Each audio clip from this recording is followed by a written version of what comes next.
June 12, 1943. 2:14 a.m., Willow Run, Michigan. Rain hammers the tin rooftops of the world's largest industrial building. Lightning flashes white across the acres of glass, momentarily revealing two figures crouched beneath a line of fuel trucks.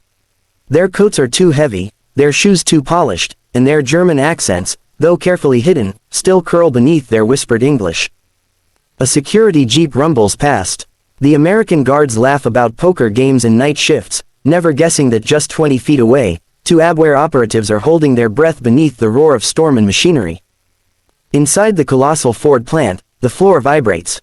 Presses slam, rivet guns snap, conveyor belts rumble like distant thunder. Even at this hour, the assembly line never sleeps. You can almost feel the electricity in the air, industrial, relentless, unstoppable. The spies exchange a glance. This is what they came to see. Rumors had reached Berlin that the Americans were attempting something, mechanically impossible, mass-producing a 4-engine heavy bomber the same way one might build a family sedan. A bomber with 1.5 million parts. A bomber so complex that even Germany, with all its engineering pride, could barely craft them in hand-built workshops.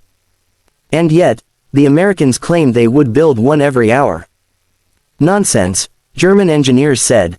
Propaganda, the officers insisted. But the spies were here to uncover the truth. A factory door swings open, flooding the rain-soaked loading bay with blinding white light. Workers in denim jackets push out a towering wooden jig, one piece of a B-24 Liberator's wing, so large it looks like the ribcage of a metal giant. The spies freeze. A whistle blows. Machinery stops for a split second. Then, as if someone flipped the world's largest switch, the entire assembly line comes alive again. Riveters hammer in unison. Gantry cranes glide across the ceiling like metal whales. Forklifts beep as they pull into place with trays of ball bearings, hydraulic pumps, oxygen tanks, radio wiring.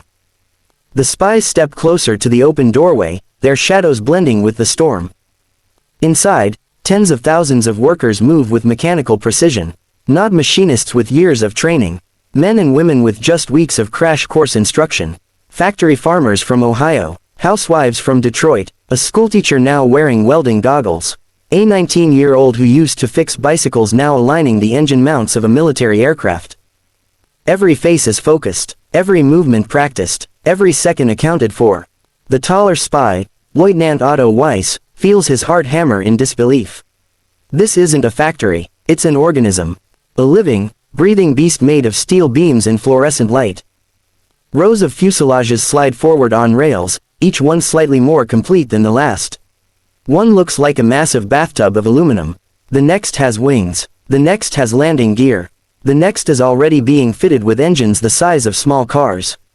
And at the far end of the building, past a forest of scaffolding and sparks, a full B-24 Liberator rolls toward the exit doors. Fully built, fully armed, fully ready for war. The spies stare, unable to look away. They had both seen German aircraft factories. High ceilings, quiet, methodical, a craftsman's environment. But this was chaos transformed into order. This was speed made visible. This was terrifying. A thunderous cheer erupts from the workers as another B-24 completes the final inspection.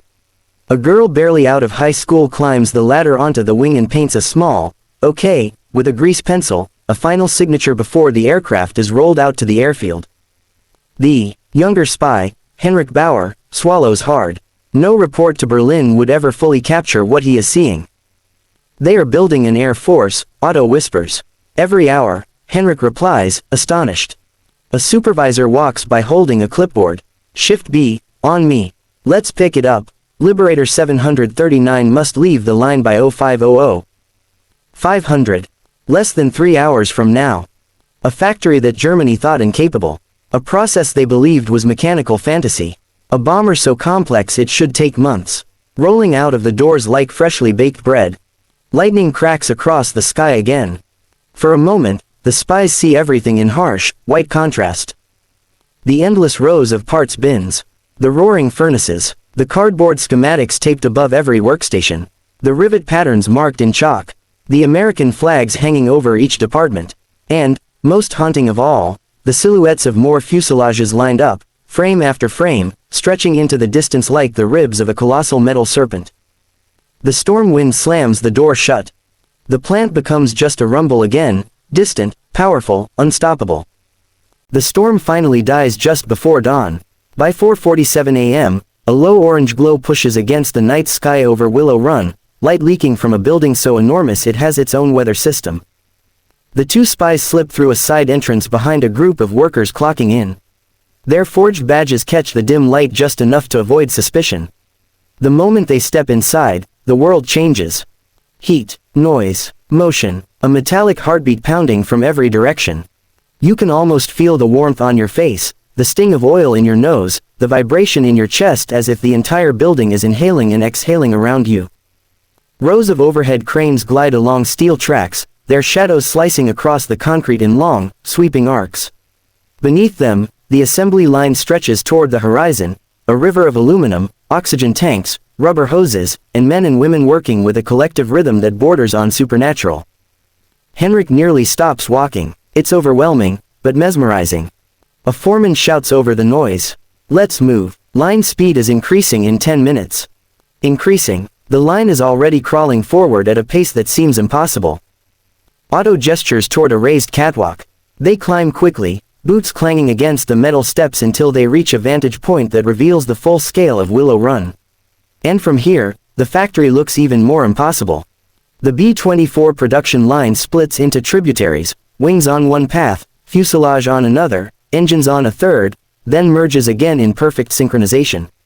No chaos, no delays, no wasted motion. Everywhere, workers perform tasks that German aircraft craftsmen would consider unthinkably rushed.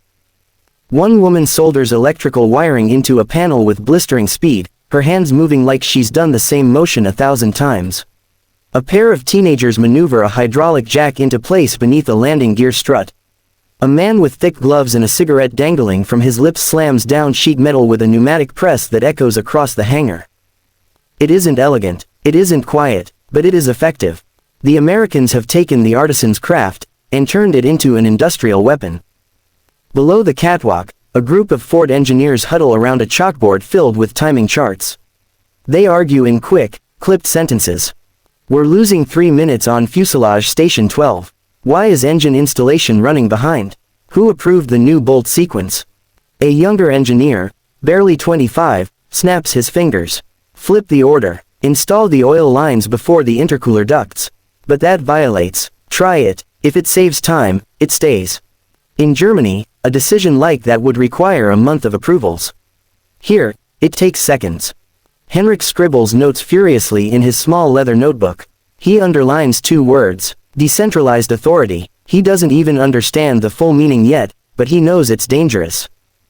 A horn blares. The line speed increases. Even the air seems to shift as the conveyor system begins moving faster. Down below, dozens of fresh workers join the line, teenagers, older men, farmers, machinists, clerks, forming a seamless rotation with those stepping off. No gap, no lag. German factories can't do this. They don't have enough workers. They don't have the luxury of inexperience. They certainly don't have women by the thousands replacing the men fighting on the front lines. But here the rules of war are different. At the far end of the line, a massive B-24 tail section is being lowered into place. The tail gunner's turret, already polished, already fitted with twin .50 caliber Brownings, glitters under the overhead lights like a jewel. In a steel crown, a boy no older than 20 wipes sweat from his forehead and laughs with his coworker. "Told you we'd beat the new time. Watch. By next week we'll break 55. 55. The number hangs in Otto's mind like a bell tolling. If America can truly produce 1 bomber every 55 minutes, the Luftwaffe won't be outmatched. It will be outnumbered. Smothered. Erased.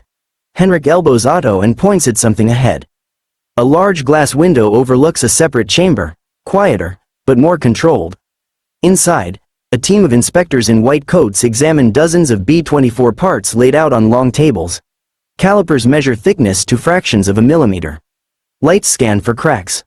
Gauges test airflow through carburetors. Quality control. Strict. Relentless. This isn't sloppy American mass production, it's precision at scale. Otto feels his stomach twist. Every assumption German intelligence made about American manufacturing was wrong. This isn't a clumsy giant. It's a focused, disciplined machine with unlimited fuel. The factory lights suddenly flicker. Once, twice, then stabilize. 4:56 a.m. A sharp whistle pierces the air, high, shrill, urgent. All along the line, workers snap into final positions.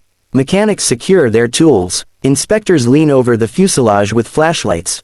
Cranes slow to a crawl, easing the last components into place. A foreman with a bullhorn raises his arm. 1 minute.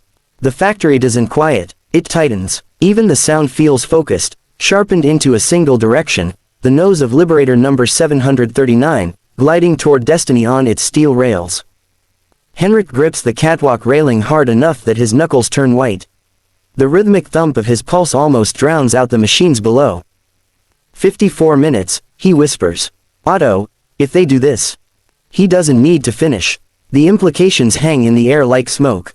Otto's jaw clenches. This is not industry. This is mobilization of an entire civilization. The factory lights above change from white to amber, signaling the final 60 seconds. Workers move with almost military precision. Electrical teams slam panels shut. Air crews pump oxygen tanks full. Mechanics torque engine bolts with pneumatic guns. Armorers test the twin .50 caliber turrets. Every motion is practiced, perfected, rehearsed thousands of times. This is choreography, not manufacturing. 4:57 a.m. The bullhorn cracks. Roll it. And then it happens. The final safety clamps lift. The last alignment jigs slide away. And with a groaning rumble like a waking giant, Liberator 739 moves off the assembly line, complete. Every panel riveted, every gauge installed, every wire connected. The spies glance at the massive clock on the far wall. 54 minutes. Exactly. No wasted second, no adjustment needed, they've done it. The workers erupt into cheers, raw, explosive, celebratory. A woman tosses her welding goggles into the air. A man hugs the coworker beside him. Someone shouts. Ford beats the hour. That's how we win the war. But the moment isn't over. Not yet. The vast hangar doors thunder open, revealing the first pale light of morning and a runway shimmering with rain. Outside, the test crew is already waiting, 4 men in flight jackets sprinting across the wet pavement. Henrik stares in disbelief. They fly it immediately. Of course they fly it immediately, Otto mutters. And tomorrow, they'll fly the next one. And the next. And the next. The bomber rolls forward onto the taxiway, its engines coughing as they ignite. One by one, each engine roars into life with a deep, throaty thunder that reverberates through the factory's steel skeleton. You can almost feel the vibration in your chest. The kind that makes your ribs buzz and your breath tremble. A test pilot climbs into the cockpit, wiping rain from his visor. He taps the fuselage with one gloved hand, grins down at the nearest mechanic, and yells. Let's see what this hour's work can do. Hour's work. The words slice straight through Otto. What Germany built in weeks. America built between sunrise and lunch break. The bomber begins to taxi. Its landing lights cut through the mist. The 4 engines scream louder, spooling up to maximum power. Henrik's voice cracks. They're turning assembly into artillery. Otto, this factory is a weapon. Then, the Liberator leaps off the ground. It rises through the fog like a steel ghost, disappearing into the bruised purple of dawn. The workers below burst into applause again. But no sound reaches the spies. Because something else has caught their attention. A man in a clean gray suit steps onto a raised platform, speaking quietly with a group of army officers. One of them hands the man a clipboard. He studies the numbers, not with amazement, but with the calm satisfaction of a man whose expectations were met, exactly. The name stitched on his jacket. Charles E. Sorensen, production chief. Otto's stomach twists. He knows that name, a legend in American industrial circles. Sorensen turns to the officers, taps the number, 54, with his pencil, and says something that turns the spies, blood cold. We can shave 2 more minutes if we redesign the wing jig. And if we can get Washington to increase steel allotments, we'll aim for 50. 50 minutes to build a 4-engine bomber. Henrik feels the room tilt around him. He grips Otto's shoulder. We need to leave, now.